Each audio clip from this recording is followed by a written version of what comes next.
বন্ধুরা, কল্পনা করুন তো আপনার প্রিয় ৫টি ব্যাংক হঠাৎ করে এক হয়ে যাচ্ছে। কি ভাবছেন, এটা কি ভালো খবর নাকি খারাপ? আপনার কষ্টার্জিত আমানতের কি হবে? কর্মীরা চাকরি হারাবেন নাকি নতুন সুযোগ পাবেন? দেশের অর্থনীতিতে এর প্রভাব কি হতে পারে? আগামী নভেম্বরের মধ্যেই ঘটে চলেছে এক ঐতিহাসিক পরিবর্তন। হ্যাঁ, দেশের ব্যাংকিং সেক্টরে এমন এক মেগা মার্জার হতে যাচ্ছে যা সম্ভবত গত কয়েক দশকের মধ্যে সবচেয়ে বড় ঘটনা। তাই আজকের ভিডিওটি আপনার জন্য অত্যন্ত গুরুত্বপূর্ণ।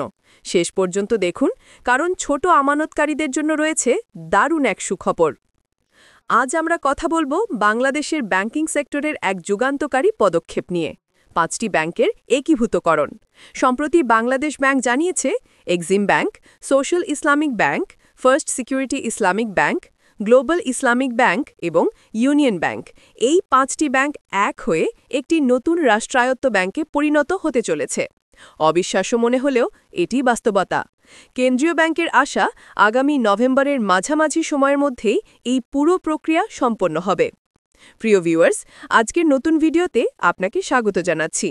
আপনি যদি আমার চ্যানেলে নতুন হয়ে থাকেন, তাহলে এরকম নতুন নতুন ভিডিওর আপডেট পেতে চ্যানেলটি সাবস্ক্রাইব করে রাখুন। ভালো লাগলে লাইক করুন, কমেন্ট করুন, আর সম্পূর্ণ ধারণা পেতে পুরো ভিডিওটি না টেনে দেখুন। তাহলে শুরু করা যাক। কিন্তু কেন এই একীভূতকরণ? এর পেছনে মূল কারণ কি? বাংলাদেশ ব্যাংকের মুখপাত্র ও নির্বাহী পরিচালক আরিফ হোসেন খান জানিয়েছেন, এই প্রক্রিয়ার সবচেয়ে বড় চ্যালেঞ্জ ছিল প্রয়োজনীয় মূলধন সংগ্রহ করা। যেহেতু নতুন ব্যাংকটি একটি রাষ্ট্রায়ত্ত প্রতিষ্ঠান হিসেবে আত্মপ্রকাশ করবে এবং সরকার এর অর্থায়নে অনুমোদন দিয়েছে, তাই মূলধনের সমস্যা অনেকটাই দূর হয়েছে। সরকারের লক্ষ্য একটি শক্তিশালী শরিয়া ভিত্তিক ইসলামিক ব্যাংক তৈরি করা, যা দেশের আর্থিক খাতে স্থিতিশীলতা আনবে। তাহলে নতুন এই ব্যাংকের আর্থিক শক্তি কেমন হবে? সরকার জাতীয় বাজেট থেকে নতুন মূলধন হিসেবে যোগ করবে বিশাল অঙ্কের ২০,০০০ কোটি টাকা। এর ফলে একীভূত ব্যাংকটির মোট প্রাথমিক মূলধন দাঁড়াবে প্রায় ৩৫,০০০ কোটি টাকা। ভাবুন, ৩৫,০০০ কোটি টাকা! এটি নিঃসন্দেহ এটিকে দেশের অন্যতম বৃহৎ ও শক্তিশালী ব্যাংকে পরিণত করবে। বাংলাদেশ ব্যাংকের ডেপুটি গভর্নর কবির আহমেদের নেতৃত্বে একটি কার্যকরী কমিটি গঠন করা হয়েছে, যারা পুরো প্রক্রিয়াটি নিবিড়ভাবে তদারকি করবে। তাদের সর্বোচ্চ প্রাধান্য হল আমানতকারীদের অর্থের সুরক্ষা নিশ্চিত করা।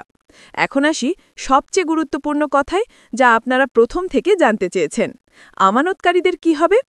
আরিফ হোসেন খান আশ্বস্ত করে বলেছেন, একীভূতকরণ সম্পন্ন হলে ছোট আমানতকারীদের টাকা আগে পরিশোধ করা হবে। হ্যাঁ, ঠিকই শুনেছেন, ছোট আমানতকারীরা পাবেন অগ্রাধিকার। আর বড় আমানতকারীদেরও আতঙ্কিত হবার কোনো কারণ নেই, কারণ সরকার তাদের আমানতের দায়িত্ব নিয়েছে। সুতরাং আপনার কষ্টার্জিত অর্থ সুরক্ষিত থাকবে। তবে এত বড় একটি প্রক্রিয়া নিশ্চয়ই চ্যালেঞ্জ মুক্ত নয়।